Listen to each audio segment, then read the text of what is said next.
First of all, thank you very much, Navika, for doing this session with me. One request, please don't refer to my association with diplomacy in the past tense.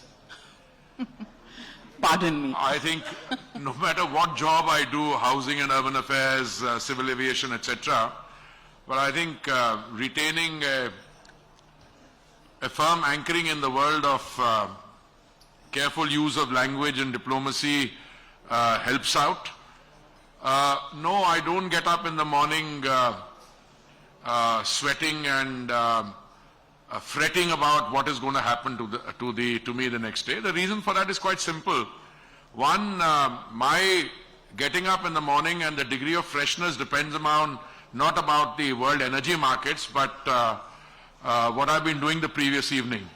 And I mean that seriously, don't take it amiss, because if I've been traveling and I've got 2.5 hours of sleep, there may be an issue. But let me, for the sake of starting this conversation, you asked me whether I wanted to make any opening remarks. I said no, I'd rather spend the time responding to your questions. First and foremost, there is no energy shortage in the world, period.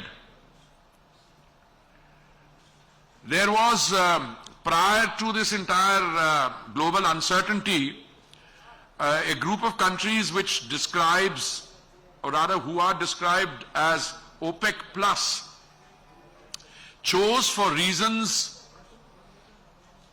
which are well known to cut back 5 million barrels a day from the global production and hence making available. Now, even after they cut that amount, there was an expectation that prices would go up. The prices didn't go up. Why? Because there's more and more energy coming on the global market, including from the Western Hemisphere. Now, anyone who is associated with the petroleum and natural gas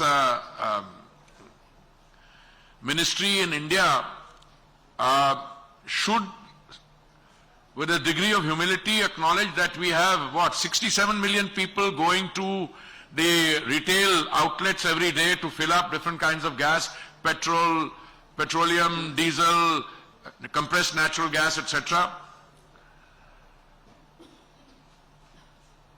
Prices should be affordable. In India, they've come down over the last 3 years. There's never been any shortage anywhere. But that doesn't mean that there is no... You use the word global conflict in the title of this session. I would say global uncertainty. Because fortunately for us in India and the rest of the world, that conflict has not taken place in the sense of an outright breakout of hostilities. I know there have been theaters of uncertainty, there have been theaters of war, I could even say.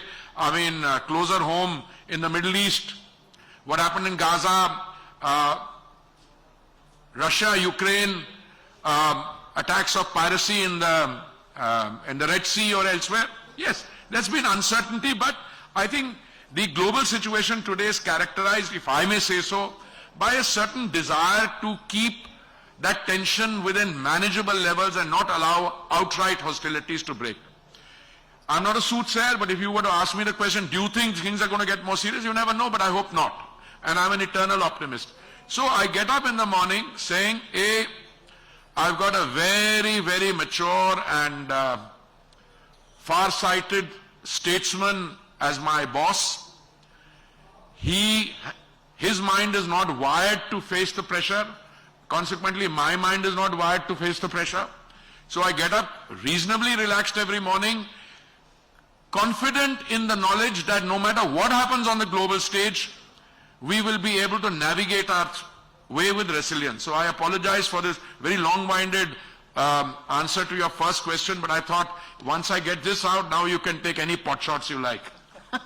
Well, Mr. Hardeep Singh Puri, I always knew you were a man who would pick up on any opportunity and that came your way, and you did. But let me ask you, as a country in a very tricky world political strategic space, are we in a good place in terms of our economy, in terms, you mentioned the political infrastructure which you've rooted as the best in the world, but as far as our economy is concerned, as far as other challenges within India are concerned, are we in a good place? No, I think knowing you as I did, since you all claim to know me for many decades, this young man and I were in Geneva together, you and I have fought many battles, some on the same side, some intellectually from different vantage points, but I regard you as a friend.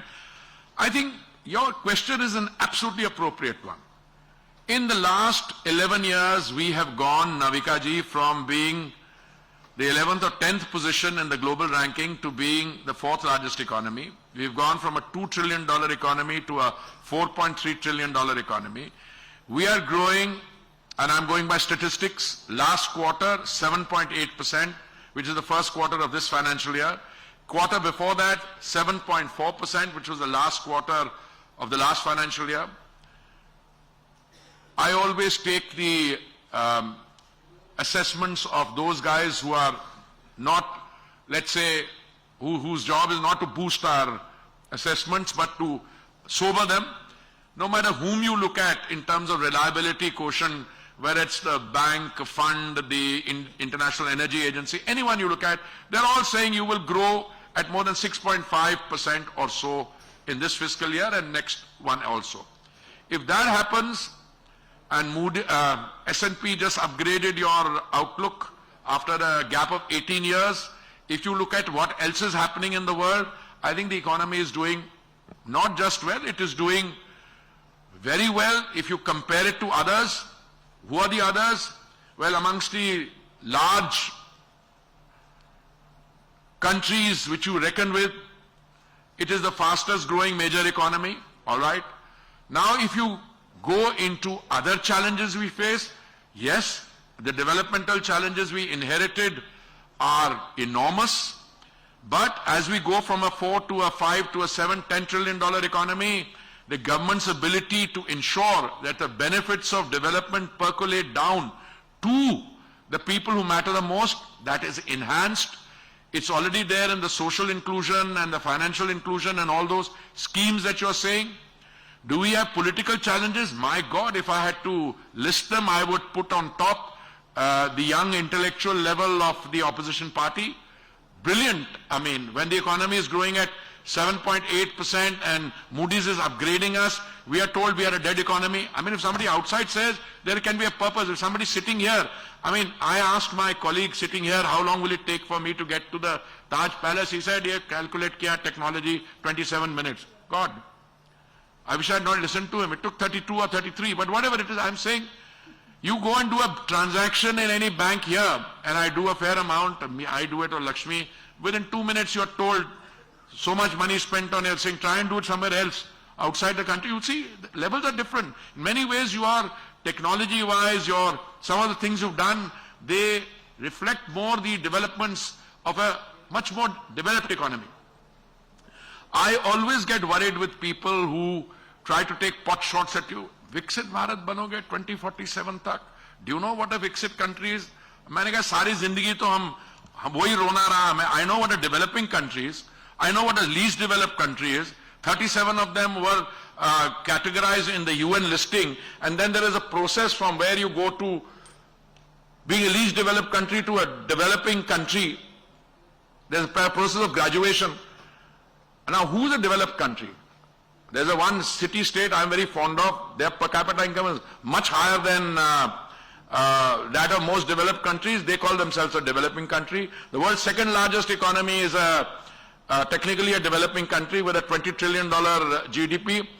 Navika ji, I make a single point to you. I don't need to be a $20 trillion economy for my citizens or our brothers and sisters to have the comfort it required. You've got many advantages. Your mean age is what, 29? You've got demographic advantages. If you can get your education and skilling right, if you can weather crises in the health sector, I think you are doing well. Should I be worried? I am worried about many things. I am worried most of all about people who don't just have deficiency and understanding, but who make a profession out of creating false narratives. Other than that, I think we're doing well. And then, by the way, Press also plays a role sometimes. Sometimes. I'm glad you remembered us. I thought it was all between you and the certain people who are creating some narratives. So since we have the elephant in the room, then let's just name him and let's just talk about that. Mr. Rahul Gandhi. What about, I never named him. You said understanding kam hai, narrative galat hai. वो कई लोग कर रहे हैं, but कई लोग कर रहे हैं, but you want to take Rahul Gandhi, let's take Rahul Gandhi, okay. Okay. So I want to ask you, you've just dismissed his charge that this is a dead economy with the numbers that you stated, but it is his charge also that, you know, the negotiations with United States of America are not going very well. It is his charge also that you're being blamed, you know, for buying cheap Russian oil, which is stalling our tariff agreement with US, but it is not being passed on to the citizens of this country. No, Okay, all right. So, okay, No, that's no, round one. Go ahead. Round one. No, round one response. No, please. add anything you like, but let me just put something very simply to you. You can discuss situations either in terms of comparative assessments of what happened earlier and what's happening now. Okay? If you look at the energy situation, for a country which has a huge requirement of energy and which is import dependent, both for imports of crude oil, cylinder gas, which is the product of a refinery, or natural gas, our import dependence is high. It has been high. We are beginning to change it. I don't want to play a political game and say if there hadn't been a period of inaction or non-action between 2006 and 16, which I call the lost decade, we would have been in a different ball game. How did they handle it earlier? Let me just tell you. Passing on, kya bol rahe hain? You look at any representative 7-year period, right from the time that the Congress government assumed responsibility.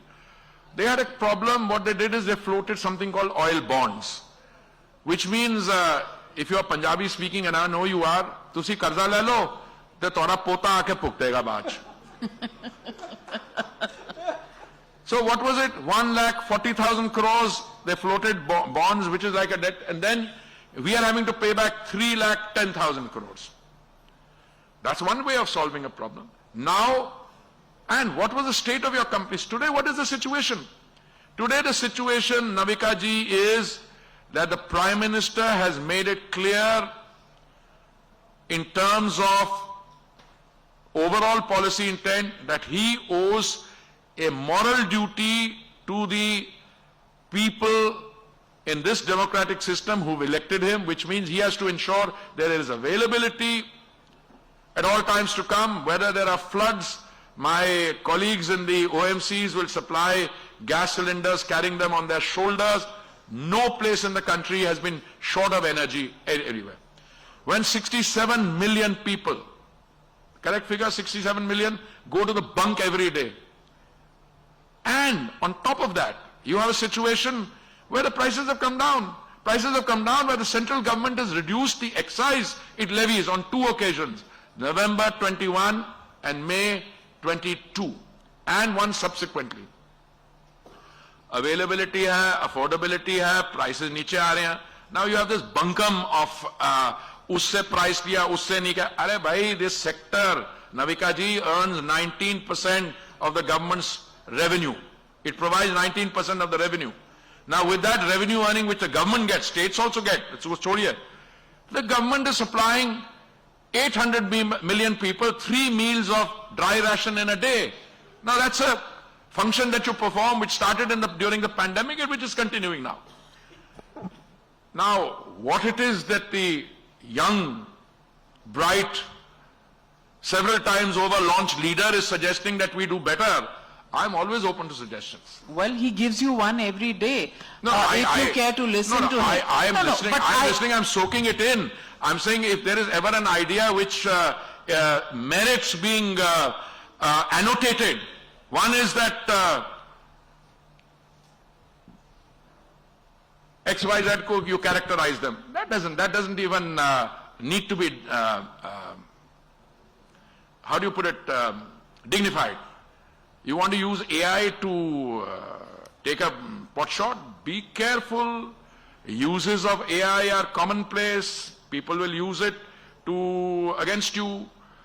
But if there is a constructive suggestion, I would submit to you, madam, Parliament is the forum where you should come and participate in the discussions on the legislative proposals which come, in responding to the start questions that are wherever we go prepared. One of my major frustrations in the last couple of years is I'm made to prepare for my start questions, high priority. When I go there, the house is adjourned because halla walla karke, they want to bring it to an end. You can't have it both ways. By the way, there is a point of view that since everything is now on camera, the constituents will catch on. And now you see what happens in the elections. See what happens in the election. You already know the result? I don't know. You know the result? No, I Vote don't know. chori is true? No, let me come to that. Now coming here.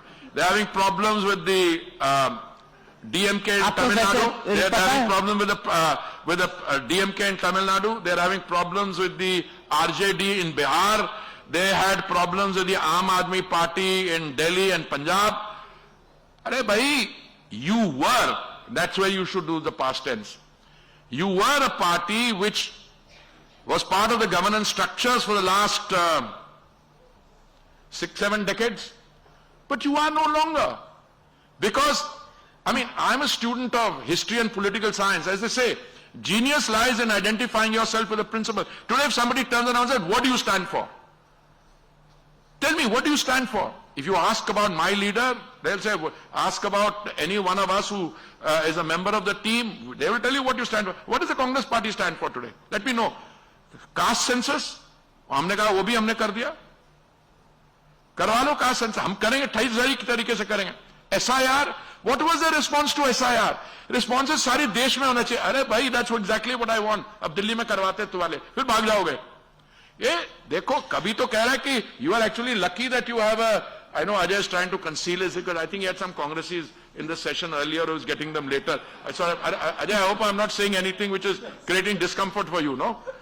Arey bhai, aisa hai, somebody told me you are lucky you've got an opposition like this. I mean the Congress type, the others I'm not commenting on. If you want, I'll do that also. Why?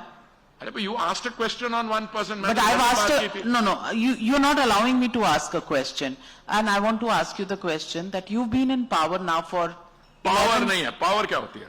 Power hoti hai kursi? No, office, we've been in office, okay. And on a platform of Samaj Seva, what do you want? Okay, so you've been in government for 11 plus years. How long more do you want to spend blaming the Congress for the past? We are not blaming them on anything. Of course you just did. No, I talked about oil bonds because he said we could have done things differently. So I said the only other case I know where a global energy situation led to high prices where you did something, you floated oil bonds. Because I was answering you. I have an immense amount of respect for Pandit Jawaharlal Nehru and all the others before and later. I never named them. We see it every day, don't we? I never refer to them. I'm talking about the record of our 11 years. But if you point out something in my 11 years, this could have been done differently. I said one way to do it differently was the way they did it by floating oil bond. But if they've got another constructive suggestion, come to Parliament, float a paper. But if you want to stand around with a screen there and walk around and say something, etc., nobody's able to catch it. I don't know. I watch your channel. Even there I'm not willing to understand what atom bomb tha ya hydrogen bomb tha, where it went off, where the splinters came. I'm still trying to find out, yeah. Oh, well, you have all the agencies, the EDs, the CBIs. No, I want you on the and there was not just one paper, there was a full presentation that was launched. So. And the presentation was on a constituency where there was so-called problem and the Congress had won it. So the question should be, so what happened? What happened? I mean, if that is true, why is the Congress victory because of, let's leave this. They are not in it's not a stand-up comedy session today, you know. Are you saying that Mr. Rahul Gandhi, when he raises issues, it is a stand-up comedy show? I didn't say it. I didn't want to. You just did? No, he said he's dressed in a casual shirt. I mean, some of the audience are lovely and chappals or, sneakers. And it's a young, robust, vibrant look. Yes, very good. Okay. Let me just take a sense from the audience. Do you want to go more down this path, or do you want to know about energy security and when? Energy security, all of them. Come on. A mix of both. Okay, then let's talk about a I little don't know, bit. mix of both. I thought I came here for energy situation. Mix of both. If you say hydrogen bomb वहाँ नहीं चला था, यहाँ petroleum है, यहाँ आग लग सकती है. So I'll first ask you. When you first became minister, I remember a conversation where you said you spend a lot of time substituting, fuels, fossil fuels that we were doing. If anything, in the last 11 years, the import of and the dependence on fossil fuels has only grown. How do we address this issue? Yes and no. You see, if your economy is growing at, let's say 6.5 to 7%, and your energy consumption, the rate of growth is 3 times the global average, and you have a situation where the International Energy Agency says that in the next 2 decades, next 20 years, 25% of the global increase in demand for energy is going to come from India, then you can have a situation where imports are growing up, but your consumption is going so much faster, but E&P is also going up. We have 72 discoveries which have been reported to the Directorate General of Hydrocarbons. But Navika ji, and something more serious than that, which I must share with you, that today we are in the happy situation where the legislative framework changes have been revolutionized. We have a total of 3.5 million square kilometers of sedimentary basin. 1 million of that was what is called a no-go area, which, because, sometimes DRDO said we have to fire, launches from here. Somebody said this is Coast Guard. We freed it all up. 80% of the bids in OALP, round 9 is it, came in that 1 million square kilometers. And I'm sure that 100% of the bids for OALP 10, which is the ongoing one, will come in that 1 million square kilometer. Today we've got a legislation which revises a 1948 omnibus piece of legislation which dealt with mining, coal and other mine. It was common. We changed all that. We've got a landmark bill which was passed through the Rajya Sabha and Lok Sabha, which actually will make it very difficult for the government, even if it wants to impose a windfall tax or the kind of levies which we did when there was, as somebody told me today, it was not a windfall, it was a tornado, because, profits just jumped through the sky and governments get tempted. We won't be able to do it again. So we've done a lot of those things. I am confident. Now again, I come to an area. Let me take you to an area which this audience will appreciate. My view is that, unlike that stupid guy, that overzealous economist who in Shell, who in the year 1976 made a prediction that oil will peak by the year 2000. Big mistake, got it wrong. A lot of people made bad decisions on that basis. But at the end of the day, if you would ask a young, bright economist or researcher, or anybody sitting in the audience, by when do you think oil will peak now? Nobody will stick their necks out. They will not say 2030, 2040 or 2050. This traditional energy will remain, but there are fascinating things that are happening outside. Let me take you to green hydrogen. To me, that is the fuel of the future. Why? Because all it takes to make green hydrogen is production of clean solar energy at a low cost, and we've demonstrated, we brought the price down from 25 cents a megawatt to 3 cents a megawatt, and you need an electrolyzer. Now, earlier they said, the previous Energy Secretary of the US talking to me in one of my first meetings said, Minister, we need 1 for 1 in 10 years. That is 1 kilo of green hydrogen to be made for $1, and we have to achieve it in 10 years. When I checked around lately, the price of the most reasonably priced green hydrogen, which somebody had demonstrated, was some part where Navdeep comes from, or where he was, Australia, they were making it for $5.50. Then somebody else said, just now IOCL floated a tender, which was won by L&T, he's brought it below $4. And after that, HPCL has floated a tender, which somebody in the Middle East has brought down, it's run about $3.28 for a kilo of green hydrogen. Wait a minute, if it comes below 3 to 250, yeah, you're spending $150 billion a year on import of energy, all that will go. People will say, isko chodo, let us now, because all that green hydrogen run bus produces is water vapor in the air. There will be a major shift. Plus you look at biofuels, you've gone from 1.4% to 20%.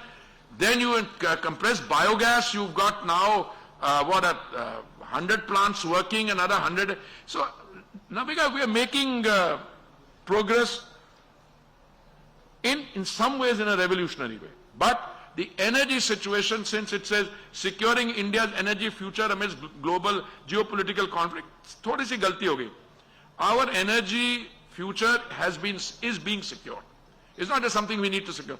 On an ongoing basis, our ENP will go up, our fossil fuel dependence will come down if I do 20% blending of biofuel, using 20% less, which means I saved 1,40,000 crores on imports and I gave my farmers 1,10,000 crores, which means your Andata is becoming an Urja Data and he's being compensated by the energy market. So this is, India is very special. I tell you another thing I am very confident of. If the European Union goes in for a 5% blending of sustainable aviation fuel, India will be the place. IOCL just got a clearance from Corsair and someone else to make it from what? Used cooking oil, exactly. So there are revolutionary things happening. PM just inaugurated a refinery in Numaligarh making ethanol from bamboo. So I think that title, Securing India, India's future is being secured through a multiple levels of action which are in play. Are you doing your bit by making the opposition stay out of power to secure India further in the coming years? The and opposition how will- many years do you think you will continue to be the government, the power at the center? 2047, No, let's be- 2047. No, 2047, देखो ऐसा है, that's an aspirational goal by which will be a developed country. But let's take something. Normally, after every 5 years, people say when you come for re-election, अरे भाई anti-incumbency है. But today you have a government which stands on the record of its delivery to all sections of society, social sector, elsewhere, etc. So we are in the third term. We need to keep that momentum up. And I think that is what is going to be the name of the game as we go forward in the next few years. We need to get organizational changes. Obviously, other things will happen. If the opposition remains like this, you see, ultimately, when does change take place? Either that the forces confronting those in office, they have a plan or they have something like that. They've got to come up with issues. At this rate, certainly 2029, I don't see any change in the governance listing. Beyond that, But this we'll is see. a dead giveaway. You just said Bihar is coming your way. You just said 2029 you are winning. You're putting words in my mouth. I said, substantiating the charges of the opposition which says you own the system. I said one particular party which takes great pride in helping us get our freedom and which for several decades was in power, they're having difficulty. They first had with the Aam Aadmi Party in Delhi election and Punjab election, and the Aam Aadmi Party came into Punjab. I want to go into that. They're having difficulties in Tamil Nadu because with the DMK, for a variety of reasons, somebody is warming up to actor Vijay and so on. I won't get into that.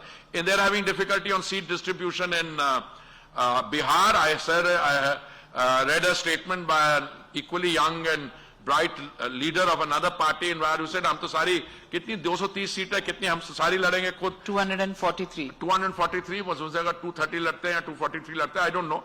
So I'm saying, if you can ensure in your lifetime that from a ruling party which was in office for 10 years between 2004 and 14, you become a junior partner in every state, you deserve a prize for that also.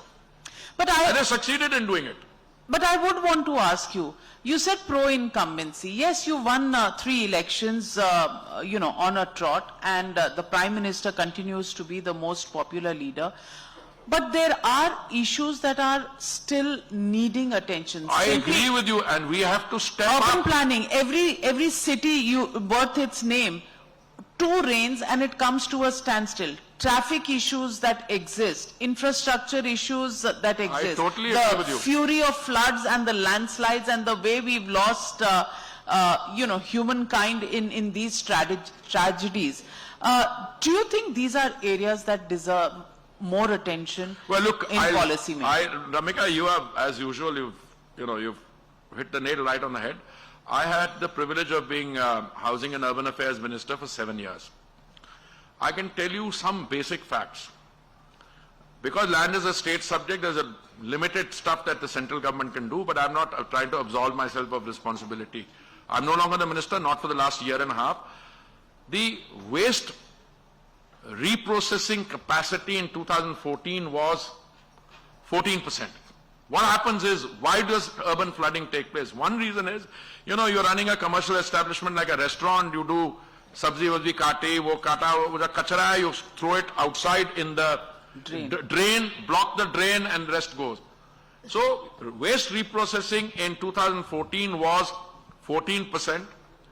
When I ceased to be a minister, we had already taken it up to 80% and we got plans to do it 100%.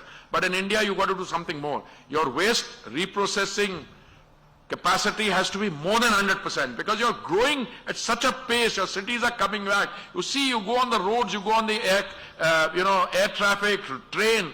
There's economic activity which will produce more. So you must have, you build in future. You can't build an airport then hope this will be enough because by the time you build it, traffic has grown. Now Delhi had, when I went on my first posting to Tokyo, I flew from what was then called Palam Airport, which is now Indira Gandhi International Airport. What was the capacity then? 3 million or something? I hope I get my figures correct. Today what is happening? Today Delhi Airport is saturated with landing spots. Jewar Airport is coming up in October or December, and after 45 days the first flights will start. Navika ji, the combined capacity of Delhi and Jewar is going to be more than London, Heathrow, Gatwick and Stansted put together, which means this is the urban phenomenon.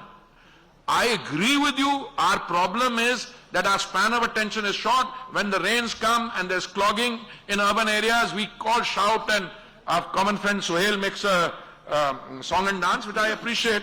But the fact is, after it's over, we forget about it. No, it has to be done.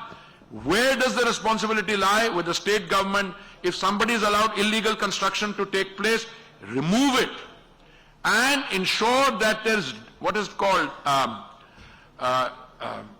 when you remove, it's called dredging. Dredging. That their budget, you've got a budget for dredging, use it. Why does the problem take place? Because the rivers have not been dredged. Kanpur had a problem in Uttar Pradesh, and I can tell you because the tanneries used to throw all their effluents there. The river had a different color altogether.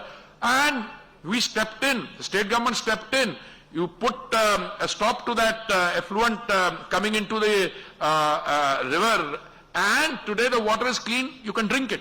So it can be done, but I agree with you. Let us focus on it and let us ensure that going forward the urban space gets the attention which the Prime Minister gives it the highest importance. But everybody should be part of it.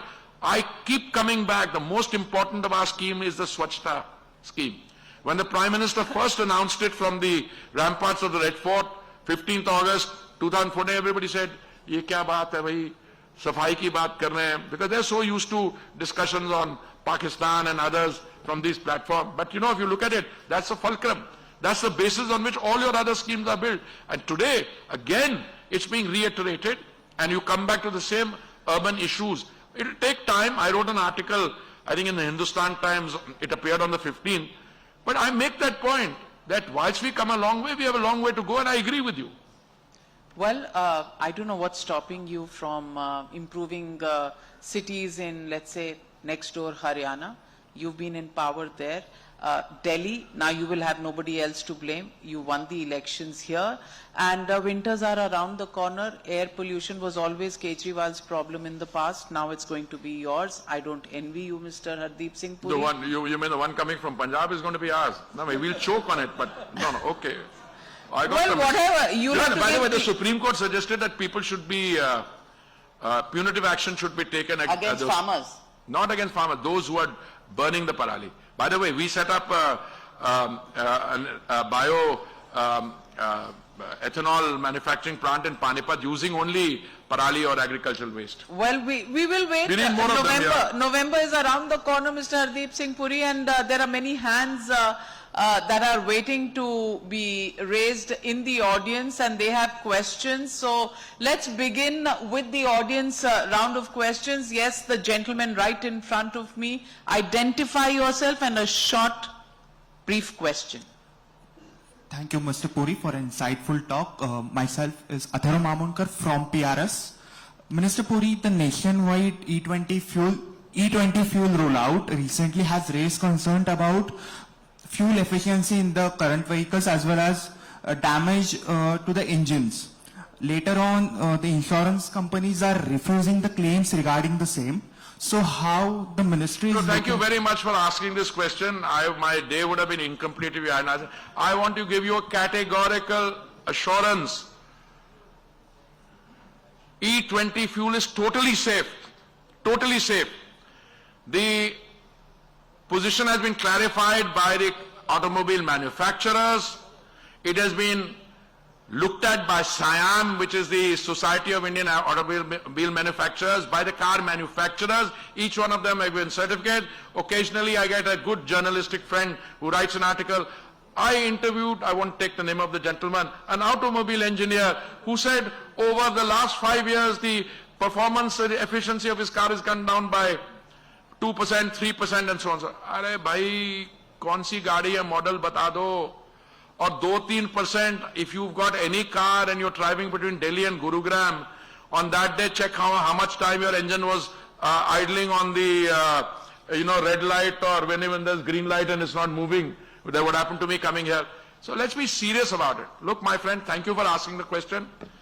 We had a target of E20 by 2030. We've done it. Okay. Our agricultural sector, we have going to review the situation.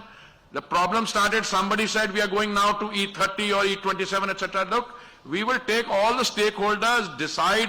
Just now there is no problem with any engine. If anybody comes and says, here are 4, bring them. One guy puts a thing on there. Dekho, what is coming out. Arey bhai, that was, we looked at this pump. There was a heavy flood, the water went into it. What was coming out was not a fuel problem. There was an ingress of water. One chief minister found that mere convoy ko, we looked at what time his convoy was filled. Let's say 28 minutes past 3. Till 27 minutes past 3, everything was okay. Then there was a heavy downpour and water got into it. So please rest assured, thank you for asking this question. If I can buy you a coffee later, let me know, because this is the kind of question I like. No, Navika will just grill me and have fun. No, but because you avoided a very important part of his question. If insurance companies are not honoring no issue. When I give you categorical one, if anybody has a problem, you come to us, yeah. That's why I said categorically, everyone involved has said no issue. Okay, where can they mail their problems? Maybe after the show, Ajay Khanna ji will give that email ID. Any more questions from the audience? Oh, the lady in front. As I have already stated policy is I'm very partial to women. Vinita here, sir. I've been the past president of PAFI and worked with both telecom industry and Apollo Healthcare Systems, and now I'm on board a few companies where the biggest question that we are faced every day is this. And I would love your advice on this. Your problem? The question I'm going to ask now. The question is, what do you see as the biggest opportunity for India's tech startups in energy, green energy, hydrogen? And sir, ek cheez aur isme. As PAFI, we are working with all these companies. So, how can we, this is to Navika's question, then how can these startups who are working in this area integrate, say, with smart city projects to make our urban areas more climate resilient? Two things I want to tell you. One, if you look at the overall global picture, 500 of the Fortune 500 companies, 50% of them have global capability centers in India. They are employing 1.9 million educated, state-of-the-art engineers, etc., because they're producing technology, innovation for the rest of the world. We do something called an India Energy Week, which is not just an energy platform like petroleum and natural gas, which all factor. One of the main segments there are startups. What I see in terms of work being done by the startups is huge. And something which was missing earlier was the support coming from the ecosystem for the startup. That's been rectified. I asked my oil marketing companies, I said, how much money can you put into support from the startup? They came up, what was the figure, Rasal? 1,000 crores. I said, can you multiply it? He said, done. So today, if you have a good idea and you have a startup, there is no shortage of funds. The startups in the energy sector, and you are asking this question because we are discussing the energy sector here. You know, I am so gratified to see young guys. There was a chap with a startup which is a Sri Lankan origin person who came to me. They made an electrolyzer. And an electrolyzer is the heart of the green hydrogen issue. I went to I think it is IEW2 in Goa, and I took the Honorable Prime Minister to the BPCL stall. They had an electrolyzer made in a collaboration with BART, and I checked, and it's a brilliant idea.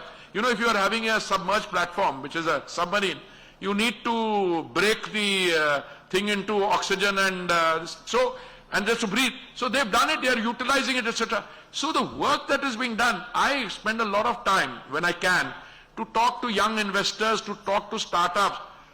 Please ask how many of these startups have become unicorns. That figure is mind-boggling. I mean, the number of unicorns, and you know what a unicorn is, come from nowhere to, what, 100 and, how many? 130 unicorns. These are all bright startups, youngsters. No, you name the field, the startups are there. And I personally believe the best is still to come. This is just the beginning of a process. As you go into newer technologies, you know that it's all going to be done. Well, do we have time for another? One last question in the audience. There's somebody there. Somebody at the back. Yeah. Okay. Please identify yourself with.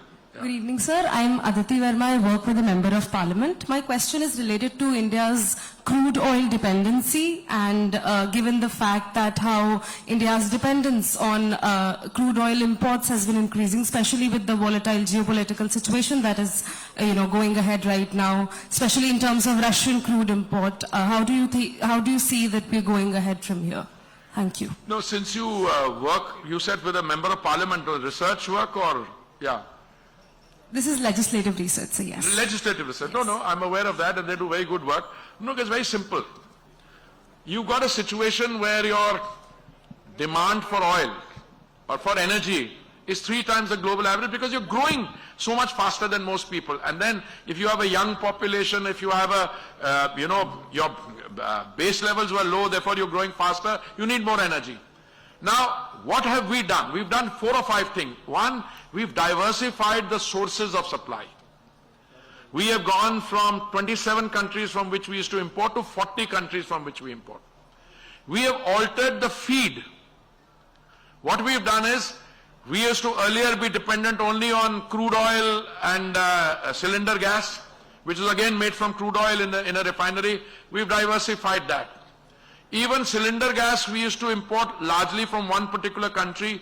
We've now diversified the supply there. If you are blending 20% biofuels, it means you're using 20% less fossil fuel. All right? That shows you something. Then you're going into green hydrogen. You're going into a whole array of this thing. Why do you buy from one source and not another? It's the same thing as the feed. When we started the biofuels program, it was all, because I served in Brazil, and Brazil has the world's, they have 22% of the world's freshwater reserves. They are, 3 times our land area, 1/6 our population. So, Brazil is one of those gifted, well-endowed countries. They can afford to make it out of sugar because there is no shortage of water there. The United States makes it out of maize. What were we doing? We don't have that luxury, so we made it out of C-heavy molasses, which means you take the sugar cane, you've taken all the sugar juice out, you've nichoroed it for everything else, then that, whatever that brown stuff is there, you make a little bit of that. But you're also making it from broken food grain. Today you're making 38% of your biofuels from maize, from corn, makkah. Similarly, it goes up, but it's a situation which is going up and down. Yes, some areas, traditionally we were importing, our daily imports were 5 million barrels, it has gone up to 5.6 million. 800,000 used to come from 5 suppliers in the Middle East, say 800,000 each from Saudi Arabia, UAE, Kuwait, Iraq, etc. Then the global situation changed, prices changed, somebody put production cuts, some people are angry.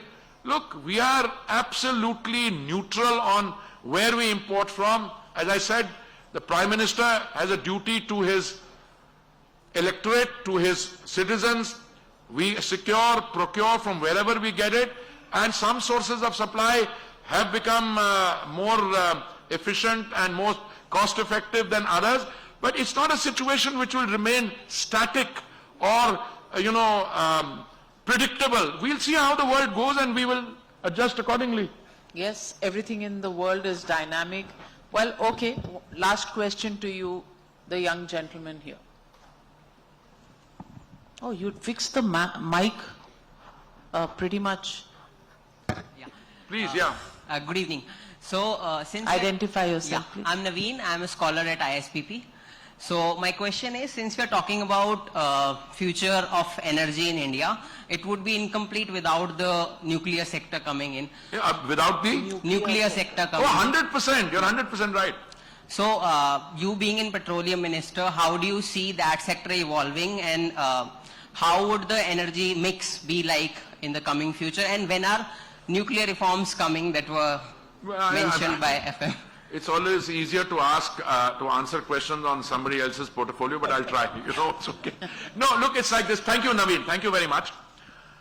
Look, we accepted net zero by 2070, if I remember correctly. Now, I'm very clear, and I think my boss has said that on many occasions, you will not get to net zero by 2070 unless the nuclear small modular reactors, what do you call them, Navdeep, small modular reactors are also part of the play. So that there is a lot of private sector. Look, we've been down that road earlier. We actually signed an India-specific safeguards agreement with the IAEA.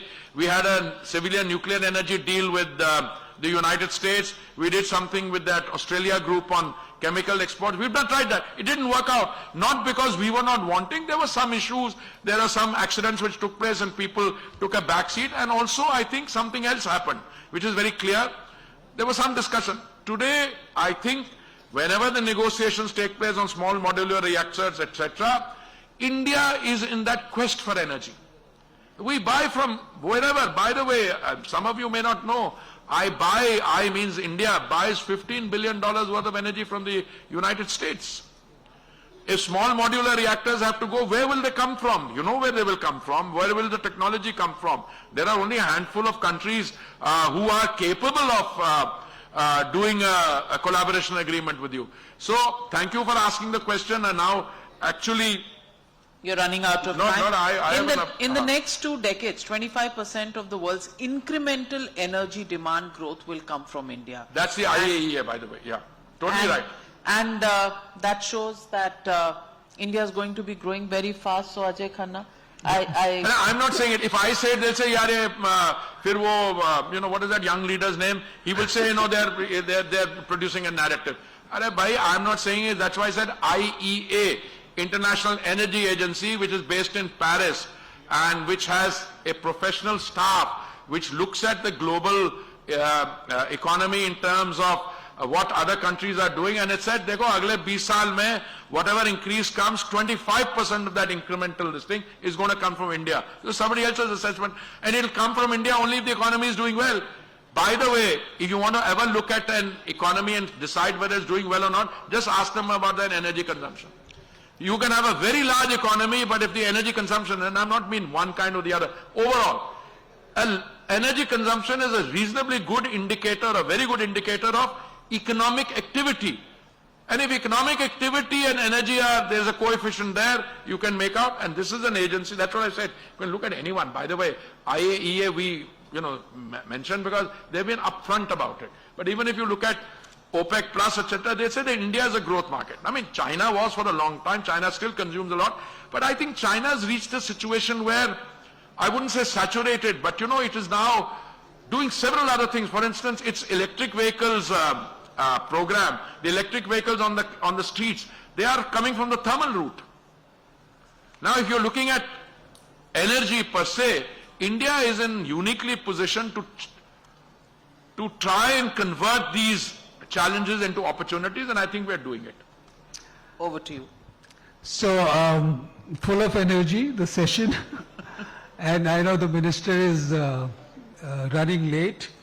But somebody who's done 50 years of public service, he joined the Foreign Service in 1974, and since two of my colleagues on the dais gave their history of his relationship with the minister, so mine goes 40 years, So I first met Minister Puri in the South Block. I think that time he was handling various things.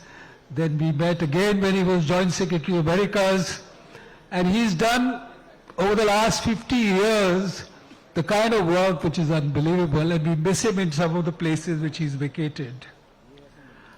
We did a lot of work together, Minister, if you remember, as ambassador in Brazil. We were there for a business event. And what I like most, what you said is, power kya hota hai?